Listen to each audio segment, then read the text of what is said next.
約束しろ。いつか必ず俺かお前が世界一の剣豪になるんだ。どっちがなれるか競争するんだ。 Come the battle of Yarmouk.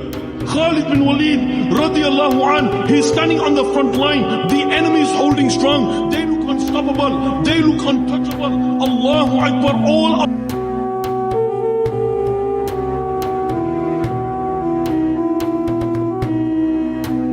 Zoro adalah seorang pendekar pedang yang sejak kecil telah ditempa oleh kerasnya kehidupan. Tidak seperti kebanyakan pendekar yang memiliki guru atau silsilah keturunan yang kuat, Zoro berjuang sendiri untuk menjadi yang terkuat. Ia bukan keturunan bangsawan atau prajurit elit, melainkan hanya seorang anak yatim yang hidup dengan tekad baja. Sejak kecil, ia telah bersumpah untuk menjadi pendekar pedang nomor 1 di dunia. Sebuah janji yang ia buat kepada sahabatnya yang telah tiada. Dalam perjalanannya, Zoro menghadapi berbagai pertempuran yang menguji batas kekuatannya. Salah satu yang paling berat adalah pertarungannya melawan Dracula Mihawk, pendekar pedang terkuat di dunia saat itu. Dalam duel yang tidak seimbang, Zoro, yang masih berkembang, berhadapan dengan seorang pendekar yang bisa membelah kapal hanya dengan satu tebasan. Meskipun tahu bahwa ia tidak memiliki peluang menang, Zoro tetap bertarung dengan keberanian luar biasa. Pada akhirnya ia kalah, tetapi bukan karena ketakutan atau keputusasaan. Dengan luka yang hampir membunuhnya, ia bersumpah untuk tidak pernah kalah lagi sampai ia mencapai tujuannya. Zoro juga pernah bertarung melawan Dust Bones, seorang lawan yang tubuhnya bisa berubah menjadi baja.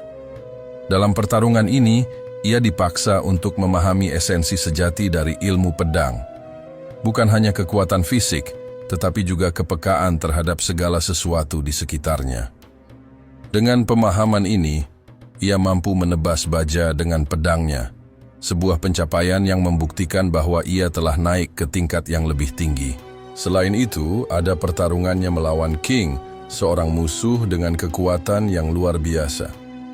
King bukan hanya cepat dan kuat, tetapi juga memiliki daya tahan yang luar biasa. Zoro harus mengerahkan seluruh kemampuan dan tekadnya untuk bisa mengalahkan lawan ini.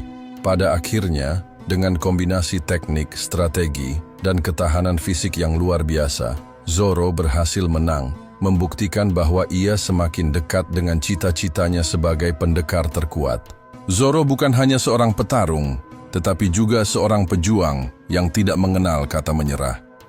Ia terus bangkit setiap kali jatuh, menolak tunduk pada rasa sakit dan kelelahan. Dalam setiap pertarungan, ia mempertaruhkan nyawanya, tetapi ia tidak pernah mundur. Ia tahu bahwa jalannya penuh dengan duri, tetapi ia tetap melangkah maju tanpa ragu. Namun, tahukah kamu bahwa sosok seperti Zoro ini pernah hidup di zaman Nabi Muhammad?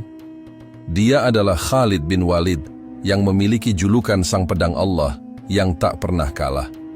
Jauh sebelum Zoro menghunus pedangnya, sejarah telah mencatat nama Khalid bin Walid, seorang panglima perang yang tak pernah terkalahkan dalam pertempuran. Jika Zoro bertarung untuk mencapai impian pribadinya, maka Khalid bertarung demi sesuatu yang lebih besar, yaitu agama dan keyakinan. Seperti Zoro, Khalid bin Walid tidak dilahirkan sebagai pahlawan yang sudah siap bertempur. Ia tumbuh dalam keluarga Quraisy yang kaya dan terhormat, tetapi kekuatannya bukan berasal dari keturunannya, melainkan dari latihan keras dan kecerdasan militernya. Sejak muda, ia telah menunjukkan bakat luar biasa dalam strategi perang dan pertempuran satu lawan satu. Salah satu pertempuran pertamanya yang paling terkenal adalah Perang Uhud. Saat itu, Khalid belum memeluk Islam dan bertarung di pihak Quraisy. Dengan kecerdikan yang luar biasa, ia melihat celah dalam pertahanan pasukan Muslim dan memanfaatkannya untuk membalikkan keadaan, membuat pasukan Muslim mengalami kekalahan besar. Namun, setelah beberapa tahun, Khalid akhirnya menerima kebenaran Islam dan mengalihkan pedangnya untuk membela agama yang sebelumnya ia lawan. Setelah masuk Islam, Khalid bin Walid menjadi salah satu jenderal paling brilian dalam sejarah. Dalam pertempuran Mu'tah, ia memimpin pasukan Muslim yang jumlahnya jauh lebih sedikit dibandingkan pasukan Romawi. Dengan strategi yang luar biasa, Ia berhasil menyelamatkan pasukannya dari kehancuran total dan membuat musuh berpikir bahwa pasukan Muslim masih memiliki kekuatan besar. Di pertempuran Yarmuk, Khalid menghadapi pasukan Bizantium yang jumlahnya berkali-kali lipat lebih besar. Dengan taktik yang brilian, ia mengatur pasukannya dalam formasi yang bisa menggempur lawan dari berbagai arah. Hasilnya, pasukan Bizantium yang lebih besar akhirnya hancur dan kemenangan besar diraih oleh kaum Muslim. Sama seperti Zoro yang selalu bangkit setelah mengalami kekalahan, Khalid juga menunjukkan ketahanan yang luar biasa di medan perang. Namun, perbedaannya terletak pada tujuan mereka. Jika Zoro bertarung demi kehormatan dan janji pribadinya, Khalid bertarung demi Islam. Jika Zoro adalah pendekar yang terus mengasah kekuatannya untuk mencapai puncak, Khalid adalah panglima perang yang menggunakan kecerdasan dan keberaniannya untuk melindungi umatnya. Di akhir hidupnya, Khalid bin Walid meninggal, bukan di medan perang, tetapi di tempat tidur karena sakit. Ia sendiri merasa heran bahwa seseorang yang telah melewati ratusan pertempuran bisa meninggal dengan cara seperti itu. Namun meskipun ia tidak gugur di medan laga, ia tetap tak terkalahkan. Namanya diabadikan sebagai pedang Allah yang terhunus. Setelah melihat kisah keduanya, muncul pertanyaan, apa persamaan antara Zoro dan Khalid bin Walid, sehingga kedua tokoh ini dapat disamakan? Tetap menonton video ini agar tidak salah memahami. Jangan lupa like dan subscribe serta berlangganan video ini agar tidak ketinggalan video selanjutnya.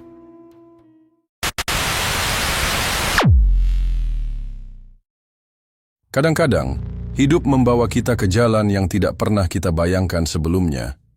Ada orang yang awalnya membenci sesuatu, tetapi justru menjadi bagian terpenting dalam hal itu. Fenomena ini bisa kita lihat dalam banyak kisah nyata maupun fiksi. Dua contoh yang menarik untuk dibahas adalah Roronoa Zoro dari One Piece dan Khalid bin Walid dari sejarah Islam. Keduanya punya kesamaan. Mereka awalnya menentang sesuatu, tetapi kemudian menjadi pejuang terkuat di dalamnya. Mari kita telusuri perjalanan luar biasa mereka. Zoro adalah salah satu karakter utama dalam manga dan anime One Piece karya Eiichiro Oda. Ketika pertama kali diperkenalkan, dia adalah seorang pemburu bajak laut. Profesinya jelas, memburu dan menangkap bajak laut untuk mendapatkan hadiah atas kepala mereka. Dengan kata lain, dia adalah musuh alami para bajak laut. Namun, bagaimana mungkin seseorang yang membenci bajak laut justru menjadi salah satu bajak laut terkuat? Zoro bukan hanya seorang pemburu bajak laut biasa. Dia adalah pendekar pedang dengan ambisi besar, menjadi pendekar pedang terkuat di dunia. Ini bukan sekadar mimpi kosong, tetapi janji yang dia buat kepada teman masa kecilnya, Kuina, yang meninggal dunia sebelum bisa mewujudkan impian mereka. Sejak kecil, Zoro hidup dengan prinsip bahwa kekuatan adalah segalanya, dan bajak laut, yang sering digambarkan sebagai penjahat dan perampok, hanyalah penghalang dalam jalannya. Karena itu, dia menjadi pemburu bajak laut dan bertarung melawan mereka demi mendapatkan uang dan membuktikan kemampuannya. Perubahan besar dalam hidup Zoro terjadi ketika dia bertemu Monkey D. Luffy. Saat itu, Zoro ditangkap oleh marinir karena menentang seorang penguasa korup. Luffy melihat potensi besar dalam diri Zoro dan menawarinya untuk bergabung dalam krunya. Awalnya, Zoro menolak. Dia bukan tipe orang yang mau ikut-ikutan bajak laut, terutama karena dia sendiri adalah pemburu bajak laut. Tapi Luffy berbeda. Dia bukan bajak laut yang hanya ingin menjarah dan menindas orang lain. Dia memiliki mimpi besar, ingin menemukan One Piece, dan membentuk kru yang lebih seperti keluarga daripada kelompok kriminal. Setelah melihat tekad Luffy dan bagaimana Luffy menyelamatkannya dari marinir, Zoro akhirnya setuju untuk bergabung. Sejak saat itu, dia bukan lagi seorang pemburu bajak laut, tetapi seorang bajak laut sejati, dan lebih dari itu, tangan kanan kaptennya. Meski awalnya benci bajak laut, Zoro sekarang dikenal sebagai salah satu pendekar pedang terkuat dalam sejarah bajak laut. Dia mengorbankan dirinya berkali-kali untuk kru topi jerami, termasuk menanggung semua rasa sakit Luffy di Thriller Bark. Perjalanan Zoro menunjukkan bahwa seseorang bisa berubah ketika bertemu dengan orang yang tepat. Terkadang, Apa yang kita benci bukanlah hal itu sendiri, tetapi konsep atau pengalaman buruk yang kita miliki terhadapnya. Berbeda dengan Zoro yang berasal dari dunia fiksi, Khalid bin Walid adalah tokoh sejarah nyata yang dikenal sebagai salah satu jenderal terbesar dalam sejarah Islam. Di awal hidupnya, Khalid adalah musuh besar Islam. Dia adalah seorang panglima Quraisy yang memimpin pasukan Mekah melawan Nabi Muhammad dan umat Islam dalam Perang Uhud. Namun, akhirnya dia justru menjadi salah satu panglima Islam yang paling ditakuti dan dihormati. Khalid bin Walid lahir dalam keluarga Quraisy yang berpengaruh di Mekah. Seperti kebanyakan pemimpin Quraisy, dia menganggap Islam sebagai ancaman bagi tradisi dan kekuasaan mereka. Ketika Nabi Muhammad menyebarkan ajarannya, banyak pemuka Quraisy merasa terancam, termasuk Khalid. Namun, seiring berjalannya waktu, Khalid mulai melihat sesuatu yang berbeda dalam Islam. Dia menyadari bahwa meskipun orang Quraisy menindas Muslim, Islam justru semakin kuat. Puncaknya terjadi setelah perjanjian Hudaibiyah dan penaklukan Mekah. Khalid melihat bagaimana Islam tidak hanya bertahan, tetapi juga berkembang pesat. Akhirnya dia memutuskan untuk mencari kebenaran sendiri. Setelah berpikir panjang, dia pergi ke Madinah dan memeluk Islam di hadapan Nabi Muhammad. Setelah masuk Islam, Khalid tidak hanya menjadi pengikut biasa. Dia menjadi salah satu jenderal terbesar dalam sejarah Islam. Dia memimpin pasukan Muslim dalam berbagai pertempuran besar, termasuk Perang Mu'tah dan penaklukan Persia. Keahliannya dalam strategi perang begitu luar biasa sehingga Nabi Muhammad sendiri memberinya gelar Pedang Allah. Dari sini telah tampak rekaman jejak dari dua petarung hebat yang telah kita sebutkan. Meskipun berasal dari dunia yang berbeda, satu dari fiksi dan satu dari sejarah nyata, Zoro dan Khalid bin Walid memiliki perjalanan yang mirip. Yang pertama, mereka awalnya membenci dan menolak. Zoro benci bajak laut dan ingin memburu mereka. Khalid bin Walid menolak Islam dan berperang melawannya. Kedua mereka sama-sama bertemu dengan orang yang mengubah hidup mereka. Zoro bertemu Luffy, yang menunjukkan padanya bahwa tidak semua bajak laut itu jahat. Khalid melihat kekuatan Islam dan akhirnya menerima kebenaran. Ketiga, mereka yang dulunya menolak kemudian menjadi bagian terpenting dari hal yang mereka tolak. Zoro menjadi salah satu bajak laut terkuat di dunia, padahal sebelumnya dia sempat menolak dan membenci bajak laut. Demikian juga Khalid bin Walid menjadi jenderal Muslim paling legendaris, padahal sebelumnya dia adalah orang yang membenci Islam dan bahkan memeranginya.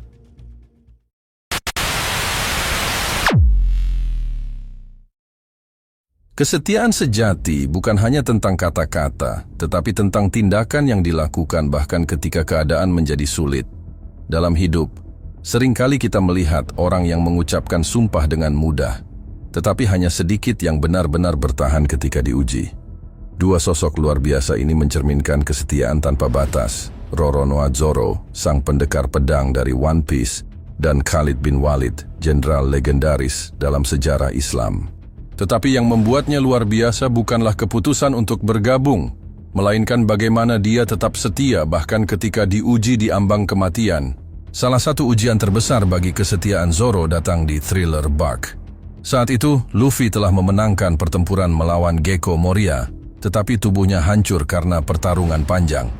Saat kru mereka masih dalam kondisi lemah, tiba-tiba muncul ancaman baru. Bartholomew Kuma, seorang Shichibukai yang ditugaskan untuk menghabisi Luffy. Dalam situasi di mana hampir tidak ada harapan, Zoro tidak berpikir dua kali. Dia berdiri di hadapan Kuma dan mengatakan, "Ambil nyawaku, tapi biarkan kaptenku dan kru kami tetap hidup." Kuma kemudian menawarkan sesuatu yang lebih mengerikan. Dia akan mentransfer semua rasa sakit dan luka Luffy ke dalam tubuh Zoro. Ini bukan sekadar luka ringan, ini adalah penderitaan dari seseorang yang telah berjuang sampai batasnya. Sesuatu yang cukup untuk membunuh manusia biasa. Tetapi Zoro menerima semuanya. Ketika Sanji menemukannya setelah itu, tubuhnya berlumuran darah. Napasnya berat, tetapi dia hanya berkata, "Tidak ada apa-apa." Momen itu tidak hanya membuktikan bahwa Zoro adalah petarung tangguh, tetapi juga bahwa kesetiaannya kepada Luffy tidak bisa digoyahkan oleh rasa sakit, penderitaan, atau bahkan kematian. Dan itu bukan satu-satunya bukti kesetiaannya. Berkali-kali dia mempertaruhkan nyawanya, menghadapi lawan yang lebih kuat, bahkan menentang teman sendiri jika itu demi kehormatan dan keselamatan Luffy. Ketika Usopp menentang Luffy di Water 7, Zoro adalah orang pertama yang mengingatkan bahwa seorang kapten harus dihormati, bahkan jika itu menyakitkan. Bagi Zoro, Luffy bukan hanya seorang kapten, dia adalah seseorang yang layak diperjuangkan sampai mati. Dan dia telah membuktikannya berkali-kali. Jika Zoro menunjukkan kesetiaannya kepada Luffy di dunia fiksi, Khalid bin Walid membuktikannya dalam kenyataan. Awalnya, Khalid bukan bagian dari Islam. Justru dia adalah salah satu musuh terbesarnya. Sebagai Panglima Quraisy, dia pernah memimpin pasukan melawan Nabi Muhammad dalam Perang Uhud dan menjadi penyebab kekalahan kaum muslim. Namun ketika akhirnya dia melihat kebenaran Islam, dia masuk ke dalamnya bukan sebagai prajurit biasa, tetapi sebagai salah satu pemimpin perang terbesar dalam sejarah Islam. Dan sejak saat itu, kesetiaannya kepada Islam dan Rasulullah tidak pernah goyah. Salah satu bukti terbesar dari kesetiaannya datang dalam Perang Mu'tah, ketika pasukan Muslim yang hanya berjumlah 3.000 orang harus menghadapi 200.000 pasukan Romawi. Situasinya hampir mustahil, 3 panglima Muslim gugur satu persatu, dan pasukan mulai kehilangan harapan. Tetapi Khalid mengambil alih komando dan melakukan sesuatu yang luar biasa. Dia menggunakan strategi militer cerdas untuk memanipulasi musuh, membuat seolah-olah pasukan Muslim mendapat bala bantuan. Dengan taktik yang brilian, dia berhasil menarik pasukannya mundur tanpa kehilangan kehormatan dan tanpa membiarkan mereka musnah. Karena keberanian dan kecerdasannya dalam perang itu, Nabi Muhammad memberinya gelar Pedang Allah yang tak akan patah. Sebuah gelar yang bukan hanya menggambarkan kekuatannya dalam bertempur, tetapi juga kesetiaannya yang tidak pernah retak. Setelah Rasulullah wafat, Khalid tidak pernah berubah. Dia terus bertarung di garis depan untuk Islam, dari Perang Riddah hingga penaklukan Persia dan Romawi. Bahkan ketika Khalifah Umar mencopotnya dari jabatannya sebagai panglima, dia tidak marah atau memberontak. Dia tetap bertempur sebagai prajurit biasa, karena baginya, dia tidak bertarung demi kedudukan, tetapi demi Islam. Ketika dia meninggal, tubuhnya penuh dengan bekas luka dari pertempuran. Seorang pejuang yang telah menghadapi ratusan musuh, bertempur dalam puluhan perang, tetapi tetap setia hingga napas terakhirnya. Baik Zoro maupun Khalid bin Walid telah diuji dengan cara yang berbeda, tetapi hasilnya selalu sama. Mereka tetap teguh pada sumpah mereka. Zoro bisa saja menyerah, meninggalkan Luffy, atau mencari jalannya sendiri. Tetapi dia tetap berdiri di sisi kaptennya, bahkan dalam situasi di mana hidupnya sendiri terancam. Khalid bin Walid bisa saja berhenti bertempur setelah Nabi Muhammad wafat, tetapi dia tetap maju, berjuang hingga akhir. Karena kesetiaannya bukan pada individu semata, tetapi pada keyakinannya. Kesetiaan sejati bukanlah sesuatu yang mudah. Itu bukan sekadar janji, tetapi sebuah pilihan yang dibuat berulang kali, bahkan ketika semuanya tampak mustahil. Dari seorang pendekar pedang yang menanggung semua luka kaptennya tanpa keluhan, hingga seorang jenderal yang bertempur dalam puluhan pertempuran tanpa ragu, mereka mengajarkan kita bahwa kesetiaan sejati tidak bisa dibeli, tidak bisa dipatahkan, dan tidak bisa diubah oleh rasa sakit atau kematian.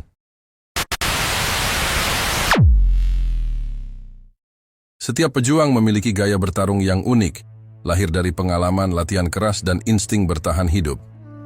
Dalam sejarah dan fiksi, ada tokoh-tokoh yang menjadi legenda karena keahlian bertarung mereka, baik dengan senjata maupun dengan strategi. Di dunia fiksi, Roronoa Zoro dikenal sebagai pendekar pedang brutal yang menggunakan teknik 3 bilah pedang, menciptakan gaya bertarung yang unik dan mematikan. Sementara dalam sejarah nyata, Khalid bin Walid adalah jenderal Islam yang tidak pernah kalah dalam peperangan, berkat kecerdasan, strategi, dan kemampuannya dalam memimpin pasukan di medan perang. Dua sosok ini, meski berasal dari dunia yang berbeda, memiliki kesamaan dalam hal keberanian, ketangguhan, dan kemampuan bertarung yang luar biasa. Sejak kecil, Zoro telah melatih dirinya sebagai pendekar pedang. Namun, yang membuatnya istimewa bukan hanya keinginannya untuk menjadi yang terkuat, tetapi juga gaya bertarungnya yang unik, menggunakan 3 bilah pedang sekaligus. Gaya bertarung ini disebut Santoryu atau 3 pedang gaya. Teknik ini menuntut koordinasi, kekuatan fisik, dan kecepatan luar biasa. Tidak hanya satu tangan yang digunakan untuk menyerang, tetapi 2 tangan dan mulutnya juga digunakan untuk mengayunkan pedang. Dalam pertarungan, Zoro adalah petarung jarak dekat yang mengandalkan kekuatan luar biasa dan refleks cepat. Tekniknya sangat brutal, menghancurkan lawan dengan tebasan kuat yang dapat memotong baja dan bahkan besi. Beberapa teknik andalannya yang paling ikonik meliputi: pertama, onigiri atau tebasan iblis, yaitu serangan awal yang sering digunakan Zoro, di mana dia menebas musuh dengan ketiga pedangnya dalam satu gerakan cepat. Kedua, tatsumaki atau naga tornado, yaitu teknik berputar yang menciptakan pusaran tebasan, menghancurkan lawan di sekelilingnya. Ketiga, asura, yaitu mode bertarung di mana dia tampak memiliki 6 tangan dan 3 wajah, membuatnya terlihat seperti iblis perang yang menyerang dengan 9 pedang sekaligus. Keempat, Sanzen Sekai atau 3000 dunia, yaitu salah satu teknik pamungkasnya yang digunakan untuk menebas musuh dengan kekuatan penuh dalam satu serangan cepat. Salah satu bukti nyata kekuatan Zoro adalah ketika dia menghadapi Raja, King, tangan kanan Kaido, seorang petarung yang kekuatannya jauh di atas manusia biasa. Zoro tidak hanya mengandalkan kekuatan fisik, tetapi juga kecerdasan dalam membaca pergerakan musuhnya. Dengan memahami kelemahan King, dia akhirnya bisa mengalahkan lawan yang tampaknya tidak terkalahkan. Gaya bertarung Zoro bukan hanya soal kekuatan, tetapi juga tentang ketahanan dan daya juangnya. Berkali-kali dia bertarung meskipun tubuhnya telah terluka parah. Ketika dia memutuskan untuk tidak jatuh, maka dia tidak akan jatuh. Bahkan jika itu berarti dia harus berdiri dalam genangan darahnya sendiri. Khalid bin Walid, panglima tanpa kekalahan dengan strategi perang jenius.